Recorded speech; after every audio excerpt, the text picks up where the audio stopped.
दिल्ली विधानसभा चोणों तो पहला सियासी वार पलटवार जारी। मंत्री बिट्टू ने आप ते साधिया निशाना। बोले केजरीवाल ते भरोसा ना करन वोटर। 3 साल बीतण दे बावजूद पंजाब च महिलावां नूं नहीं मिले 1-1000।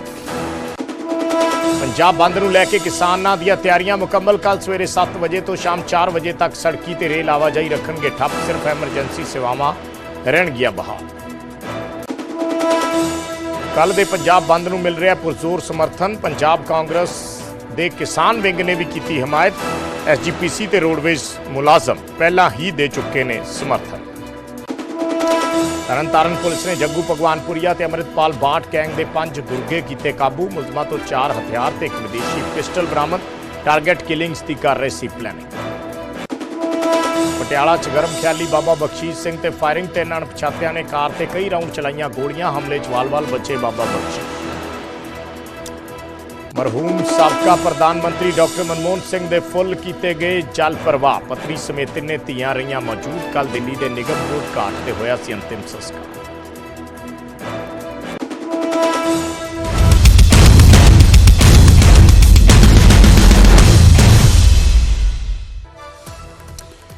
अरविंद केजरीवाल ने बीजेपी ते वड्डा हमला किया है। उन्होंने कहा कि बीजेपी चोणां जितण दे लई वक्खो वक्खरे हथकंडे वरत रही है।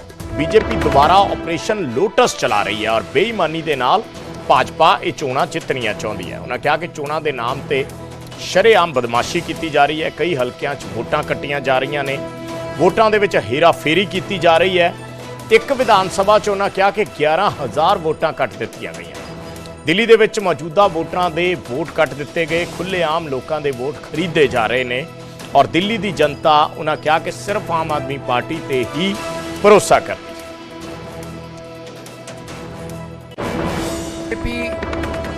बेईमानी से चुनाव लड़के किसी भी तरह से जीतना चाहती है और वो सारे हथकंडे अपना रही है। एक तरह से भारतीय जनतंत्र को उसने ताक पे रख दिया है। उनकी बला से देश जाए भाड़ में। किसी भी हालत में वो चुनाव जीतना चाहते हैं, लेकिन दिल्ली की जनता ये होने नहीं देगी। जो हथकंडे इन लोगों ने महाराष्ट्र और हरियाणा में ऐसा कहा जाता है कि अपनाए, उन हथकंडों से दिल्ली में उनको जीतने नहीं देंगे। अभी थोड़े दिन पहले हम लोगों ने आपको बताया था कि किस तरह से इन्होंने एक ही विधानसभा में शादरा में 11,008 वोट काटने के लिए एप्लीकेशन दी। बाकायदा बीजेपी के लेटर हेड पे बीजेपी की मोहर लगा के 11,008 वोट एक ही विधानसभा में काटने के लिए दी।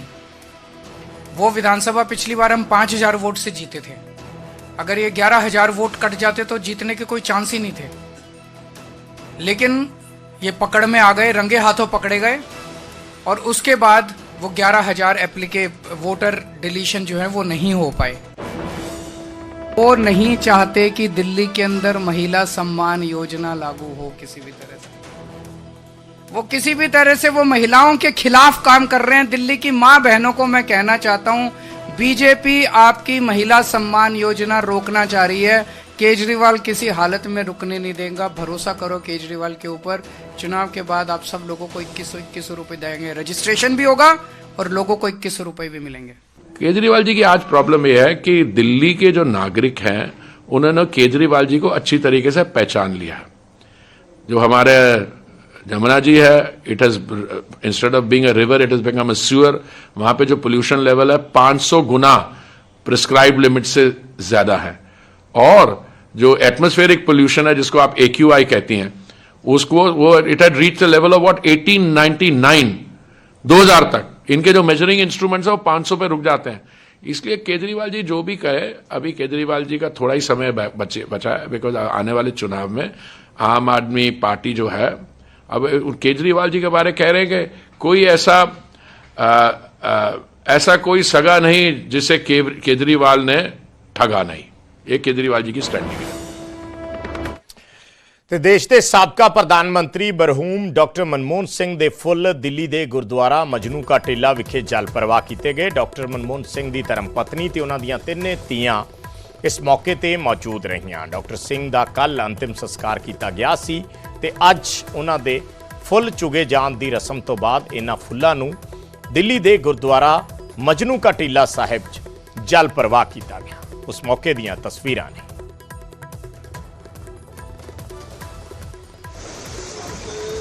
अग्नि अस्त पाठ प्रवाह थोड़े चिर पहला ही शुरू होया गुरुद्वारा मजनू का टिला और डॉक्टर साहब की एक बार फिर छवि सामने आ गई कि किस तरह उन्होंने पंजाब यूनिवर्सिटी के एक प्रोफैसर वजों शुरू करके अपना जीवन RBI गवर्नर देश के वित्त मंत्री और प्रधानमंत्री और वित्त मंत्री उदों बने जो भारत एक बहुत ही वित्तीय संकट चो गुजर रहा सी, सोना गिरवी सी वगैरह वगैरह। उन्होंने मैं समझदा कि जो मौजूदा भारत है, जो अज भारत की छवि है, ग्लोबल पावर बन रहा है, ये किते ना किते जिहड़ी नींव foundation stone doctor Manmohan Singh ji ने रखी सी और सानू उम्मीद है जल्दी ही मैमोरीयल भी उन्हों का दिल्ली एक सुचज्जा मैमोरीयल उन्होंने नाँ ते, ताकि उन्हों का जिहड़ा दार्शनिक जीवन सी मैं समझदा वो कर्म योगी सन, ईमानदार सन, मेहनती सन और उन्हों का जो दार्शनिक जीवन है वो जो साडे यूथ नूं जिहड़ा किते ना किते वेगला हो रहा उन्होंने प्रेरित करन, ताकि असी उन्होंने डॉक्टर साहब के जीवन नूं अपना एक मार्गदर्शन लैके अपना एक प्रेरणा स्रोत लैके चल सके। सर, भारत रत्न देने की वो भी मांग मैंने भी जाती तौर पे प्रधानमंत्री जी, गृह मंत्री जी को आवेदन किया, बहुत से लोगों ने किया है, लेकिन मैं समझता हूँ कि आज मैं दावे से कहता हूँ, मैंने उनके साथ 1991 में भी काम किया जब उनको इलेक्शन में धकेल दिया गया था। वो कहते थे वो एक पॉलिटिकल आदमी थे, ठीक है, उनको एक पार्टी ने नॉमिनेट किया, प्रधानमंत्री रहे, तो इस बात को ना हमें उनको भारत रत्न जरूर मिलना चाहिए, मेमोरियल बनना चाहिए और कहीं ना कहीं इसको उनके पर्सनैलिटी को हमें पॉलिटिकल प्रिज्म से देख के उनके व्यक्तित्व को छोटा नहीं करना चाहिए। उनका व्यक्तित्व बहुत बड़ा था देश के लिए, उसको पॉलिटिकल नहीं बनाना चाहिए। इसलिए मैं दोबारा पुरजोर अपील करता हूं कि उनको भारत रत्न तो बहुत उनके लिए डिज़र्विंग है और मेमोरियल भी बने, क्योंकि वो इन चीज़ों से बहुत ऊपर थे। सर, एक मांग ये भी आ रही है कि किसी भी अकाल तख्त साहिब के जत्थेदार से कि ये जो फकरे कौम है उनको दिया जाना चाहिए, क्योंकि उनका देखो जो एक as a proud Sikh, as a proud Indian, as a proud Punjabi, मैं कह रहा हूँ जितने भी उनको गौरवमयी उन पे कॉन्फर किया जाए। ਤੇ ਨਵਜੋਤ ਸਿੰਘ ਸਿੱਧੂ ਵੱਲੋਂ ਦੇਸ਼ ਦੇ ਰਾਸ਼ਟਰਪਤੀ ਨੂੰ ਇੱਕ ਚਿੱਠੀ ਲਿਖੀ ਗਈ ਹੈ ਔਰ ਉਸ ਚਿੱਠੀ 'ਚ ਉਹਨਾਂ ਡਾਕਟਰ ਮਨਮੋਹਨ ਸਿੰਘ ਦਾ ਰਾਜਘਾਟ ਤੇ ਮੈਮੋਰੀਅਲ ਬਣਾਉਣ ਦੀ ਮੰਗ ਕੀਤੀ ਹੈ। ਸਿੱਧੂ ਨੇ ਲਿਖਿਆ ਹੈ ਕਿ ਸਾਡੇ ਸਾਰੇ ਸਾਬਕਾ ਪ੍ਰਧਾਨ ਮੰਤਰੀਆਂ ਦਾ ਮੈਮੋਰੀਅਲ ਬਣਾਇਆ ਗਿਆ, ਪਰ ਡਾਕਟਰ ਮਨਮੋਹਨ ਸਿੰਘ ਦੇ ਮੈਮੋਰੀਅਲ ਦੇ ਲਈ ਇਨਕਾਰ ਕਿਉਂ ਕੀਤਾ ਜਾ ਰਿਹਾ ਹੈ। ਉਹਨਾਂ ਕਿਹਾ ਕਿ ਸਾਡੀ ਲੋਕਤੰਤਰ ਦੀ ਸ਼ਾਨ ਨੂੰ ਬਰਕਰਾਰ ਹਰ ਹਾਲਤ ਦੇ ਵਿੱਚ ਰੱਖਣਾ ਹੋਏਗਾ। ਸੋ ਨਵਜੋਤ ਸਿੰਘ ਸਿੱਧੂ ਵੱਲੋਂ ਇਹ ਚਿੱਠੀ ਲਿਖੀ ਗਈ ਹੈ ਦੇਸ਼ ਦੇ ਰਾਸ਼ਟਰਪਤੀ ਦੇ ਨਾਮ। ਮੇਰੇ ਸਹਿਯੋਗੀ ਵਿਨੇਸ਼ ਕਟਾਰੀਆ ਜੁੜੇ ਨੇ ਹੋਰ ਜਾਣਕਾਰੀ ਦੇ ਲਈ। ਵਿਨੇਸ਼, ਸਾਰੇ ਪਾਸੇ ਮੰਗ ਕੀਤੀ ਜਾ ਰਹੀ ਹੈ ਡਾਕਟਰ ਮਨਮੋਹਨ ਸਿੰਘ ਦਾ ਮੈਮੋਰੀਅਲ ਬਣਾਉਣ ਦੀ, ਨਵਜੋਤ ਸਿੱਧੂ ਹੋਰਾਂ ਵੱਲੋਂ ਪਾਰਟਿਕੂਲਰਲੀ ਕੀ ਲਿਖਿਆ ਗਿਆ ਚਿੱਠੀ ਦੇ ਵਿੱਚ? ਇੱਕ ਗੱਲ ਤਾਂ ਇਹ ਹੈ ਕਿ ਜਿਹੜੀ ਸਾਰੇ ਪਾਸੇ ਮੰਗ ਕੀਤੀ ਜਾ ਰਹੀ ਹੈ ਉਹ ਸਰਕਾਰ ਤੋਂ ਮੰਗ ਕੀਤੀ ਜਾ ਰਹੀ ਹੈ, ਪਰ ਨਵਜੋਤ ਸਿੰਘ ਸਿੱਧੂ ਨੇ ਰਾਸ਼ਟਰਪਤੀ ਨੂੰ ਚਿੱਠੀ ਲਿਖੀ ਹੈ।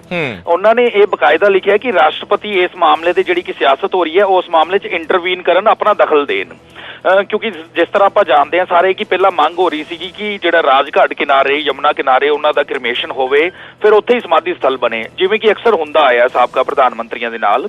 ਤੇ ਉਹਨਾਂ ਨੂੰ ਨਵਜੋਤ ਸਿੰਘ ਸਿੱਧੂ ਨੇ ਮੰਗ ਕੀਤੀ ਹੈ ਕਿ ਹੁਣ ਕ੍ਰਿਮੇਸ਼ਨ ਤਾਂ ਉਹਨਾਂ ਦਾ ਹੋ ਗਿਆ ਤੇ ਜਿਹੜਾ ਉਹਨਾਂ ਦਾ ਸਮਾਰਕ ਹੈ, ਸਮਾਧੀ ਸਥਲ ਬਣਨਾ ਹੈ, ਉਹਨੂੰ ਰਾਜਘਾਟ ਦੇ ਆਸੇ-ਪਾਸੇ ਜਗ੍ਹਾ ਦਿੱਤੀ ਜਾਵੇ। ਉਹਨਾਂ ਨੇ ਬਕਾਇਦਾ ਮੈਂਸ਼ਨ ਕੀਤਾ ਕਿ PV ਨਰਸਿਮਹਾ ਰਾਓ, ਜਿਨ੍ਹਾਂ ਦਾ ਕਿ ਹੈਦਰਾਬਾਦ ਤੋਂ ਰੂਟ ਸੀਗਾ, ਕ੍ਰਿਮੇਸ਼ਨ ਦਿੱਲੀ ਤੋਂ ਬਾਹਰ ਹੋਇਆ ਸੀ, ਉਹਨਾਂ ਦਾ ਵੀ ਹੈਦਰਾਬਾਦ ਦੇ ਵਿੱਚ ਜਿਹੜਾ ਸਮਾਰਕ ਬਣਿਆ ਹੋਇਆ ਹੈ। ਇਸ ਕਰਕੇ ਮਨਮੋਹਨ ਸਿੰਘ ਜਿਨ੍ਹਾਂ ਨੇ ਕਿ ਇਕਨੋਮਿਕ ਰਿਫਾਰਮਸ ਕੀਤੇ, ਕੰਟਰੀ ਨੂੰ ਇੱਕ ਨਵੇਂ ਰਾਹ ਤੇ ਲੈ ਕੇ ਗਏ, ਜੇ ਉਹਨਾਂ ਨੂੰ ਸੱਚੀ ਸ਼ਰਧਾਂਜਲੀ ਇਹੀ ਹੋਊਗੀ ਵੀ ਇਸ ਦਲਗਤ ਰਾਜਨੀਤੀ ਤੋਂ ਉੱਪਰ ਉੱਠ ਕੇ ਰਾਸ਼ਟਰਪਤੀ ਸਾਹਿਬਾ ਜਿਹੜਾ ਇੰਟਰਵੀਨ ਕਰਨ ਤੇ ਉਹਨਾਂ ਦੇ ਜਿਹੜੇ ਸਮਾਰਕ ਲਈ, ਸਮਾਧੀ ਲਈ ਉੱਥੇ ਰਾਜਘਾਟ ਦੇ ਆਸੇ-ਪਾਸੇ ਜਗ੍ਹਾ ਜ਼ਰੂਰ ਦਿਵਾਨ। ਜੀ ਵਿਜੇ। ਠੀਕ ਹੈ, ਧੰਨਵਾਦ ਵਿਨੇਸ਼ ਇਸ ਜਾਣਕਾਰੀ ਦੇ ਲਈ। ਤਾਂ ਨਵਜੋਤ ਸਿੰਘ ਸਿੱਧੂ ਵੱਲੋਂ ਰਾਸ਼ਟਰਪਤੀ ਨੂੰ ਇਹ ਅਪੀਲ ਕੀਤੀ ਗਈ ਹੈ ਕਿ ਰਾਜਘਾਟ ਤੇ ਉਹਨਾਂ ਦਾ ਵੀ ਸਮਾਰਕ ਜਿਹੜਾ ਬਣਾਇਆ ਜਾਣਾ ਲਾਜ਼ਮੀ ਹੈ।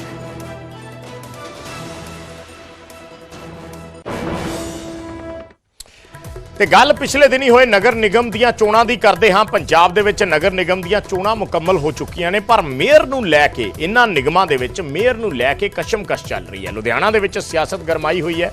ਨਵੇਂ ਚੁਣੇ ਕੌਂਸਲਰਾਂ ਦੇ ਇੱਕ ਪਾਰਟੀ ਨੂੰ ਛੱਡ ਕੇ ਦੂਜੀ ਪਾਰਟੀ 'ਚ ਜਾਣ ਦਾ ਸਿਲਸਿਲਾ ਚੱਲ ਰਿਹਾ ਹੈ। ਨੰਬਰ ਗੇਮ ਚੱਲ ਰਹੀ ਹੈ ਔਰ ਨੰਬਰ ਗੇਮ ਦੀ ਇਸ ਸਿਆਸੀ ਖੇਡ 'ਚ ਪਿਛਲੇ ਦਿਨੀ ਅਕਾਲੀ ਦਲ ਛੱਡ ਕੇ ਆਪ 'ਚ ਸ਼ਾਮਲ ਹੋਏ ਕੌਂਸਲਰ ਛਤਰਵੀਰ ਸਿੰਘ ਮੁੜ ਅਕਾਲੀ ਦਲ 'ਚ ਵਾਪਸ ਆ ਗਏ। ਸਾਬਕਾ ਵਿਧਾਇਕ ਰਣਜੀਤ ਸਿੰਘ ਢਿੱਲੋਂ ਨੇ ਉਹਨਾਂ ਨੂੰ ਪਾਰਟੀ 'ਚ ਦੁਬਾਰਾ ਸ਼ਾਮਿਲ ਕਰਵਾਇਆ। ਛਤਰਵੀਰ ਨੇ ਲੁਧਿਆਣਾ ਨਗਰ ਨਿਗਮ ਦੇ ਵਾਰਡ ਨੰਬਰ 20 ਤੋਂ ਜਿੱਤ ਹਾਸਲ ਕੀਤੀ ਸੀ ਤੇ ਪਿਛਲੇ ਦਿਨੀ ਕੈਬਨਿਟ ਮੰਤਰੀ ਲਾਲਜੀਤ ਭੁੱਲਰ ਨੇ ਉਹਨਾਂ ਨੂੰ ਆਮ ਆਦਮੀ ਪਾਰਟੀ ਦੇ ਵਿੱਚ ਸ਼ਾਮਿਲ ਕਰਵਾਇਆ ਸੀ, ਪਰ ਬੜੀ ਜਲਦੀ ਉਹ ਵਾਪਸ ਅਕਾਲੀ ਦਲ ਦੇ ਵਿੱਚ ਪਹੁੰਚ ਗਏ। ਕਮਲ ਅਰੋੜਾ ਦੇ ਉੱਤੇ ਤੇ ਪੂਰੇ ਪਰਿਵਾਰ ਨੂੰ ਥ੍ਰੈਟ ਕਰਕੇ, ਉਹਨਾਂ ਦੇ ਸਾਥੀਆਂ ਨੂੰ ਥ੍ਰੈਟ ਕਰਕੇ ਜ਼ਬਰਦਸਤੀ ਸ਼ਾਮਲ ਕਰਾਇਆ ਸੀ। ਅੱਜ ਉਹ ਕਮਲ ਅਰੋੜਾ ਤੇ ਸਮੁੱਚਾ ਪਰਿਵਾਰ, ਬੱਬਲ, ਰਾਜੂ, ਸੰਨੀ, ਗਿੱਲ ਸਾਹਿਬ ਸਾਡੇ ਜੋ, ਔਰ ਉਹ ਮੁੰਡਾ ਦੂਜਾ ਬੱਲੂ, ਸਾਰੇ ਦੁਆਰਾ ਵਾਪਸ ਸ਼੍ਰੋਮਣੀ ਅਕਾਲੀ ਦਲ ਵਿੱਚ ਆ ਰਹੇ ਨੇ, ਆਪਣੀ ਮਾਂ ਪਾਰਟੀ 'ਚ ਆ ਰਹੇ ਨੇ, ਪੰਜਾਬ ਦੀ ਪਾਰਟੀ 'ਚ ਆ ਰਹੇ ਨੇ, ਪੰਜਾਬ ਦੇ ਲੋਕਾਂ ਦੀ ਪਾਰਟੀ ਵਿੱਚ ਵਾਪਸੀ ਕੀਤੀ ਹੈ ਉਹਨਾਂ ਨੇ। ਸੋ ਮੈਂ ਜਿੱਥੇ ਇਹਨਾਂ ਦਾ ਧੰਨਵਾਦ ਕਰਦਾ, ਵੀ ਕਹਿੰਦੇ ਹੁੰਦੇ ਆ ਨਾ ਵੀ ਸਵੇਰ ਦਾ ਭੁੱਲਿਆ ਸ਼ਾਮ ਨੂੰ ਘਰ ਆ ਜਾਵੇ, ਉਹਨੂੰ ਭੁੱਲਿਆ ਨਹੀਂ ਕਿਹਾ ਜਾ ਸਕਦਾ। ਸੋ ਅਸੀਂ ਇਹਨਾਂ ਨੂੰ ਭੁੱਲਿਆ ਨਹੀਂ ਕਹਿੰਦੇ, ਇਹ ਆਪਣੇ ਪਰਿਵਾਰ ਦੇ ਵਿੱਚ ਨੇ, ਸਾਨੂੰ ਮਾਣ ਸੀ ਇਹਨਾਂ ਦੇ ਉੱਤੇ, ਅਸੀਂ ਕੋਈ ਪ੍ਰੈਸ਼ਰ ਨਹੀਂ ਪਾਇਆ, ਦਬਾਅ ਨਹੀਂ ਪਾਇਆ ਸੀਗਾ। ਠੀਕ ਹੈ, 2-3 ਦਿਨ ਕਈ ਵਾਰੀ ਬੰਦਾ ਭੁਲੇਖਾ ਗਲਤੀ ਲੱਗ ਜਾਂਦੀ ਆ, ਗਲਤੀ ਤੋਂ ਬਾਅਦ ਵਾਪਸ ਘਰ ਆ ਗਏ ਨੇ। ਸੋ ਮੈਂ ਇਹਨਾਂ ਦਾ ਜਿੱਥੇ ਵੈਲਕਮ ਕਰਦਾ।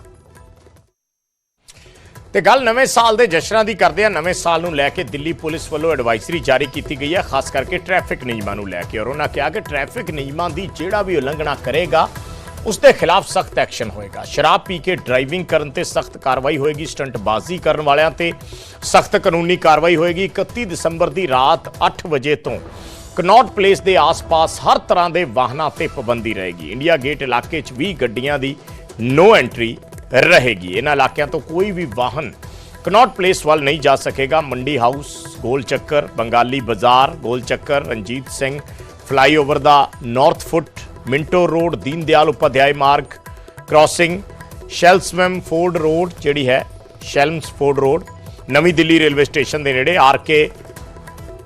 ਆਰਕੇ ਆਸ਼ਰਮ Marg, Chitragupta Marg crossing, Gole market roundabout, GPO roundabout, Patel Chowk, Kasturba Gandhi road, Firoz Shah crossing, Jaisingh road, Bangla Sahib lane, Windsor place roundabout, Connaught place के इनर मिडल ते आउटर सर्कल दे विच कोई वाहन नहीं जाएगा। स्वाए वैलिड पास वालियां गड्डियां नूं ही कनॉट प्लेस सर्कल दे विच दाखिल होने की इजाजत रहेगी।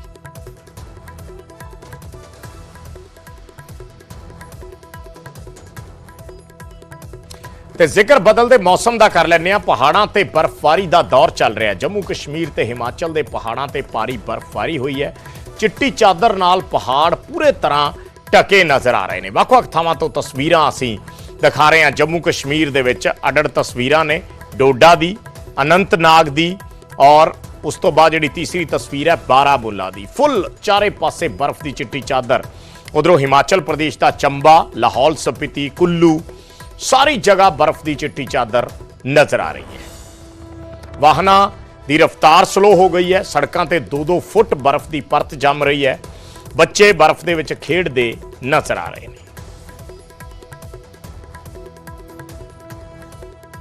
मैं कहरीवाल में रहती हूँ। यहाँ कल से 2 से 2.5 फुट तक बर्फ जमा हुई है, लेकिन बहुत टाइम बाद बर्फ पड़ी। पिछले साल बर्फ पड़ी थी, इस बार बर्फ पड़ी और हम बहुत एंजॉय करें। अब यहाँ बर्फ पड़ी है, टूरिस्ट भी आएंगे, वो भी एंजॉय करेंगे। घर वाले अंदर बैठे हैं, कांडी ली हुई है, और कल से इधर लाइट भी नहीं है, रास्ते भी ब्लॉक पड़े हैं, लेकिन हम बर्फ में बहुत एंजॉय कर रहे हैं। आप मानते हैं कि कश्मीर की पहचान है ये बर्फ? जी, हम मानते हैं कि बर्फ के बिना कुछ नहीं है। कब से लोग मांग रहे थे कि बर्फ पड़े। फाइनली कल स्टार्ट हुई बर्फ पड़ना। 2 से 2.5 फुट तक जमा हो गई है, लेकिन बहुत मजा आ रहा है, एंजॉय कर रहे हैं हम बर्फ में। गाड़ियाँ जो है रास्ते में पड़ी जी, वो रास्ते में बंद है, अभी रास्ता ब्लॉक हुआ है, कोई गाड़ी नहीं चल रही है। लेकिन आपने फेरन भी नहीं पहना है? नहीं, इतनी ठंड भी नहीं है, फेरन नहीं पहना है। अच्छा। लेकिन बहुत मजा आ रहा है बर्फ में। कश्मीर वादी में खूब बर्फबारी हुई है। मैं इस वक्त सेब के एक बाग में हूँ। सेब के दरख्तों के लिए भी बहुत जरूरी होता है बर्फबारी का होना, और खास तौर से चिलई कलान में, यानी जो सख्त तरीन सर्दी के 40 दिन है, उनमें अगर बर्फबारी होती है तो काफी देर तक बर्फ मौजूद रहती है। और इस वक्त यहाँ पे एक बेहतरीन नजारा देखने को मिल रहा है। आप देख सकते हैं, एक अद्भुत नजारा है। यह बर्फबारी चिलई कलान में हुई है। चिलई कलान 40 दिनों का होता है। 21 दिसंबर को चिलई कलान शुरू हो जाता है, और चिलई कलान में ही सख्त तरीन सर्दी होती है कश्मीर वादी में, और पानी भी जम जाता है, झील जम जाते हैं। इस बार भी डल लेक जम गया, और 1934 के बाद पहली बार -8.5 डिग्री सेल्सियस रिकॉर्ड किया गया दर्जे हरारत रात का, जो 20 और 21 की दरमियानी रात को रिकॉर्ड किया गया। और ऐसा कहा जा सकता है कि चिलई कलान में जब बर्फबारी होती है तो वो न सिर्फ सेब के बागात के लिए ठीक होती है बल्कि पूरे कश्मीर के लिए बहुत अच्छा माना जाता है, क्योंकि चिलई कलान में जो बर्फबारी होती है वो पहाड़ों पे एक्यूमुलेट हो जाती है और जितनी भी बर्फ बाद में गिरती है, जो निचली तह होती है, निचली परत होती है, वो फ्रीज हो जाती है और आहिस्ता आहिस्ता फिर समर में पिघल जाती है, जिसकी वजह से साल भर कश्मीर में पानी की सप्लाई कम नहीं होती है। पानी की सप्लाई ज्यादा रहने से बिजली की जनरेशन भी होती है, क्योंकि यहाँ पर हाइड्रो पावर बिल्कुल डिपेंडेंट है यहाँ के पानी पे, यहाँ के स्नोफॉल पे। और खास तौर से जैसा मैंने कहा कि जो सख्त तरीन दिन होते हैं वो होते हैं चिलई कलान के। चिलई कलान की बर्फ सबसे बेहतर समझी जाती है। चिलई कलान के बाद जो बर्फ गिरती है वो जल्दी पिघल जाती है, लेकिन चिलई कलान में जो बर्फ गिरती है वो फ्रॉस्ट बन जाती है, उसे कोहरा बन जाता है और काफी देर तक वो फिर उसकी सतह जमी रहती है। तो बर्फबारी के बाद टूरिस्ट्स का आना यहाँ पे ज्यादा हो गया, हालांकि राष्ट्रीय राजमार्ग बंद हो गया बर्फबारी की वजह से। ਤੇ ਜੰਮੂ ਕਸ਼ਮੀਰ ਤੋਂ ਹਿਮਾਚਲ ਪ੍ਰਦੇਸ਼ ਤੱਕ ਬਰਫ਼ ਹੀ ਬਰਫ਼ ਨਜ਼ਰ ਆ ਰਹੀ ਹੈ। ਬਰਫ਼ ਦੇ ਨਾਲ ਪਹਾੜ ਢਕੇ ਨੇ, ਸੜਕਾਂ ਭਰੀਆਂ ਹੋਈਆਂ ਨੇ, ਸੜਕਾਂ ਕਿਨਾਰੇ ਵੀ ਬਰਫ਼ ਹੀ ਬਰਫ਼ ਦਿਖਾਈ ਦੇ ਰਹੀ ਹੈ। ਹਾਲਾਂਕਿ ਗੱਡੀਆਂ ਚੱਲਣ ਦੇ ਵਿੱਚ ਬੜੀ ਦਿੱਕਤ ਆ ਰਹੀ ਹੈ, ਗੱਡੀਆਂ ਸਲਿੱਪ ਕਰ ਰਹੀਆਂ ਨੇ ਔਰ ਜਿਹੜੇ ਅਣਜਾਣ ਡਰਾਈਵਰ ਨੇ ਉਹਨਾਂ ਦੇ ਲਈ ਡਰਾਈਵਿੰਗ ਕਰਨੀ ਬੇहद ਖਤਰਨਾਕ ਹੈ, ਕਿਉਂਕਿ ਗੱਡੀਆਂ ਲਗਾਤਾਰ ਬ੍ਰੇਕ ਲੱਗਣ ਦੇ ਬਾਅਦ ਵੀ ਸਲਿੱਪ ਕਰਦੀਆਂ ਰਹਿੰਦੀਆਂ ਨੇ। ਇਸ ਕਰਕੇ ਬੜਾ ਸੰਭਲ ਕੇ ਇਸ ਵੇਲੇ ਪਹਾੜਾਂ 'ਚ ਚੱਲਣ ਦੀ ਲੋੜ ਹੈ। शहर की तरफ घूमने निकले थे, लेकिन रास्ते में थोड़ी बर्फ़बारी जो है ज़्यादा होने शुरू हो गई, तो इसी कारण बहुत सारे लोग जो हैं बर्फ़ को देखने के लिए दौड़े हैं, क्योंकि ये इस साल की पहली बर्फ़बारी जो है चंबा में हो रही है। 1000 में लगभग शायद इससे ज़्यादा बर्फ़बारी देखने को मिलेगी, लेकिन अभी हम रास्ते में ही हैं और बर्फ़ का आनंद जो है ले रहे हैं। बहुत सारे सैलानी भी यहाँ पहुँचे हुए हैं, तो हम भी निकले हैं कि थोड़ा बर्फ़ में आज जो है आनंद किया जाए, क्योंकि ये इस बार की जो पहली बर्फबारी है वो चंबा में देखने को मिलेगी। अभी परसों चले थे हम सुबह और चंबा रुके रात, अभी खजियार जा रहे थे पर रास्ते में बर्फ़ पड़ने लगी, तो उसकी डोरी गाड़ी बहुत ज़्यादा, रोड कंडीशंस डेंजरस हो गई हैं, तो अभी बस यू टर्न लिया है, अभी यहाँ पे स्टे कर रहे थोड़ी टाइम। बारिश हो रही है तो होप भी ठीक हो जाए सड़क, बाकी देखते हैं। कितना एंजॉय कर रहे हैं आप बर्फबारी का? हाँ जी, बहुत अच्छा लग रहा है। हिमाचल में फर्स्ट टाइम बर्फ पड़ती देख रहे हैं, बहुत अच्छा लग रहा है। ਤੇ ਉਧਰ ਕੁੱਲੂ ਦੇ ਵਿੱਚ ਹੈਵੀ ਸਨੋਫਾਲ ਕਰਕੇ ਲੰਬਾ ਜਾਮ ਲੱਗ ਗਿਆ, ਸੈਲਾਨੀ ਕਈ ਘੰਟਿਆਂ ਤੱਕ ਸੜਕਾਂ ਤੇ ਹੀ ਫਸੇ ਰਹੇ।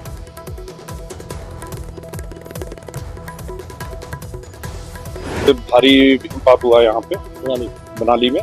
अब जो है 2 दिन के बाद जो है मौसम आज साफ है, तो बहुत बढ़िया लग रहा है और पर्यटक भी काफी आ रहे हैं मनाली में। तो यहाँ पे अपना पलचान, बांग, अपना सोलांग वैली पूरा बर्फ से पैक है, तो आगे मौसम साफ होने से जो है काफी राहत मिली है। मनाली में 2 दिन भारी हिमपात हुआ, अब मौसम बहुत क्लियर है, आज मौसम बिल्कुल साफ है और बहुत अच्छा है, तो बहुत पर्यटक आ रहे हैं मनाली में। मौसम साफ होने से सबको राहत मिली है। ਤੇ ਉਧਰ ਪੰਜਾਬ, ਚੰਡੀਗੜ੍ਹ ਤੇ ਹਰਿਆਣਾ ਦੇ ਵਿੱਚ ਵੀ ਠੰਡ ਦੇ ਵਿੱਚ ਕਾਫੀ ਇਜ਼ਾਫਾ ਹੋ ਗਿਆ ਹੈ। ਸਵੇਰ ਵੇਲੇ ਧੁੰਦ ਦੇ ਨਾਲ-ਨਾਲ ਦੁਪਹਿਰ ਵੇਲੇ ਨਿੱਘੀ ਧੁੱਪ ਜ਼ਰੂਰ ਖਿੜੀ ਹੈ, ਪਰ ਤਾਪਮਾਨ ਦੇ ਵਿੱਚ ਕਾਫੀ ਗਿਰਾਵਟ ਹੈ। ਚੰਡੀਗੜ੍ਹ ਦੀ ਸੂਖਨਾ ਲੇਕ ਤੇ ਲੋਕ ਬੋਟਿੰਗ ਦਾ ਆਨੰਦ ਲੈਂਦੇ ਨਜ਼ਰ ਆਏ। ਪੰਜਾਬ ਦੇ ਵਿੱਚ ਲਗਾਤਾਰ ਮੌਸਮ ਦਾ ਮਿਜ਼ਾਜ ਬਦਲਦਾ ਨਜ਼ਰ ਆ ਰਿਹਾ ਔਰ ਤਸਵੀਰਾਂ ਤੁਸੀਂ ਵੇਖ ਰਹੇ ਹੋ ਕਿ ਪੂਰਾ ਇੰਜੋਏ ਕਰਦੇ ਨਜ਼ਰ ਆ ਰਹੇ ਨੇ। ਅੱਜ ਚੰਡੀਗੜ੍ਹ ਦੇ ਸੁਖਨਾ ਲੇਕ ਅਸੀਂ ਮੌਜੂਦ ਹਾਂ, ਜਿੱਥੇ ਕਾਫੀ ਟੂਰਿਸਟ ਜਿਹੜੇ ਹੈ ਉਹ ਇੱਥੇ ਪਹੁੰਚੇ ਹੋਏ ਨੇ। ਹਾਲਾਂਕਿ ਐਡਵਾਈਜ਼ਰੀ ਨੂੰ ਲੈ ਕੇ ਪੂਰਾ ਇੱਥੇ ਮੌਸਮ ਵਿਭਾਗ ਵੱਲੋਂ ਵੀ ਜਾਣਕਾਰੀ ਦਿੱਤੀ ਗਈ ਹੈ ਕਿ ਕਿਸ ਤਰ੍ਹਾਂ ਮੌਸਮ ਰਹਿਣ ਵਾਲਾ ਹੈ। ਫੌਗ ਦਾ ਜਿਹੜਾ ਕਹਿਰ ਹੈ ਉਹ ਆਉਣ ਵਾਲੇ ਦਿਨਾਂ 'ਚ ਜ਼ਰੂਰ ਰਹੇਗਾ। ਹਾਲਾਂਕਿ 2 ਦਿਨ ਦੇ ਕੜਾਕੇ ਦੀ ਠੰਡ ਤੋਂ ਬਾਅਦ ਅੱਜ ਥੋੜੀ ਦੀ ਧੂਪ ਜਿਹੜੀ ਹੈ ਉਹ ਨਿਕਲੀ ਹੈ, ਜਿਹਦਾ ਪੂਰਾ ਇੰਜੋਏ ਕਰਦੇ ਨਜ਼ਰ ਆ ਰਹੇ ਨੇ। ਬਾਹਰ ਤੋਂ ਵੀ ਜਿਹੜੇ ਟੂਰਿਸਟ ਇੱਥੇ ਪਹੁੰਚੇ ਹੋਏ ਨੇ ਪੂਰਾ ਬੋਟਿੰਗ ਦਾ ਲੁਤਫ ਉਠਾਉਂਦੇ ਨਜ਼ਰ ਆ ਰਹੇ ਨੇ ਔਰ ਬਾਹਰ ਤੋਂ ਜਿਹੜੇ ਟੂਰਿਸਟ ਵੱਲੋਂ ਇੱਥੇ ਕਿਹਾ ਜਾ ਰਿਹਾ ਹੈ ਕਿ 2 ਦਿਨ ਦੀ ਜਿਹੜੀ ਕੜਾਕੇ ਦੀ, ਕਿਉਂਕਿ ਬਰਫ਼ਬਾਰੀ ਜਿਹੜੀ ਹੈ ਉਹ ਪੂਰੇ ਪਹਾੜੀ ਏਰੀਆ ਦੇ ਵਿੱਚ ਦੇਖਣ ਨੂੰ ਮਿਲ ਰਹੀ ਹੈ, ਜਿਸ ਕਰਕੇ ਮੈਦਾਨੀ ਏਰੀਆ ਦੇ ਵਿੱਚ ਕਾਫੀ ਠੰਡ ਦਾ ਕਹਿਰ ਜ਼ਰੂਰ ਵੇਖਣ ਨੂੰ ਮਿਲਿਆ। ਹਾਲਾਂਕਿ ਅਲਰਟ ਜਿਹੜਾ ਹੈ ਉਹ ਜਾਰੀ ਕੀਤਾ ਗਿਆ ਜਿਸ ਨੂੰ ਲੈ ਕੇ ਪੂਰਾ ਇੰਜੋਏ ਕਰਦੇ ਨਜ਼ਰ ਆ ਰਹੇ ਉਹਨਾਂ ਦੇ ਬਾਹਰ ਤੋਂ ਜਿਹੜੇ ਟੂਰਿਸਟ ਆਏ ਖਾਸ ਤੌਰ ਤੇ ਜੇ ਚੰਡੀਗੜ੍ਹ ਦੀ ਅਸੀਂ ਲੇਕ ਦੀ ਅਸੀਂ ਗੱਲ ਕਰ ਲਈਏ ਤਾਂ ਕਿਤੇ ਨਾ ਕਿਤੇ ਪੂਰਾ ਇੰਜੋਏ ਜਿਹੜੇ ਬਾਹਰ ਤੋਂ ਆਏ ਨੇ ਉਹ ਪੂਰਾ ਇੰਜੋਏ ਕਰਦੇ ਨਜ਼ਰ ਆ ਰਹੇ ਨੇ। ਹਾਲਾਂਕਿ ਮੌਸਮ ਵਿਭਾਗ ਦੀ ਮੰਨੀਏ ਤਾਂ ਕਈ ਚੀਜ਼ਾਂ ਨੂੰ ਲੈ ਕੇ ਐਡਵਾਈਜ਼ਰੀ ਜਿਹੜੀ ਉਹ ਜਾਰੀ ਕੀਤੀ ਗਈ ਹੈ ਕਿ ਆਉਣ ਵਾਲੇ ਦਿਨਾਂ 'ਚ ਕਿਸ ਤਰ੍ਹਾਂ ਦਾ ਮੌਸਮ ਰਹਿਣ ਵਾਲਾ ਹੈ। ਫੌਗ ਦਾ ਰਾਤ ਦਾ ਸਮਾਂ ਹੋਵੇ ਜਾਂ ਅਰਲੀ ਮਾਰਨਿੰਗ ਦਾ ਸਮਾਂ ਹੋਵੇ ਤਾਂ ਕਿਤੇ ਨਾ ਕਿਤੇ ਕਾਫੀ ਜਿਹੜਾ ਠੰਡ ਦਾ ਕਹਿਰ ਹੈ ਜਾਂ ਫਿਰ ਧੁੰਦ ਦਾ ਜਿਹੜਾ ਕਹਿਰ ਹੈ ਉਹ ਜ਼ਰੂਰ ਵੇਖਣ ਨੂੰ ਮਿਲ ਸਕਦਾ ਹੈ। ਹਾਲਾਂਕਿ ਮੌਸਮ ਦੇ ਬਦਲਾਵ ਨੂੰ ਕਰਕੇ ਅੱਜ ਥੋੜਾ ਜਿਹਾ ਮੌਸਮ ਖੁੱਲਿਆ ਹੈ ਤਾਂ ਇਸ ਕਰਕੇ ਸੁਖਨਾ ਲੇਕ ਤੇ ਖਾਸ ਤੌਰ ਤੇ ਕਾਫੀ ਜਿਹੜਾ ਭੀੜ ਹੈ ਉਹ ਦੇਖਣ ਨੂੰ ਮਿਲ ਰਹੀ ਹੈ ਔਰ ਲੋਕਾਂ ਦੀ ਜਿਹੜੀ ਆਵਾਜਾਈ ਹੈ ਜ਼ਰੂਰ ਅੱਜ ਲੋਕੀ ਜਿਹੜੇ ਹੈ ਚਾਹੇ ਉਹ ਟੂਰਿਸਟ ਹੋਣ ਚਾਹੇ ਉਹ ਲੋਕਲ